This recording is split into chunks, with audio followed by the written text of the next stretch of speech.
Hey everybody, what's on the menu?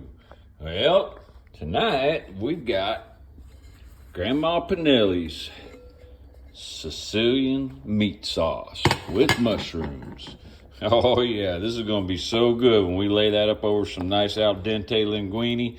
Look at them fat chunks of tomato and fat chunks of mushroom. We got sausage, mild Italian sausage. There's hamburger meat. We got all sorts of tomato sauces and paste and stuff in there.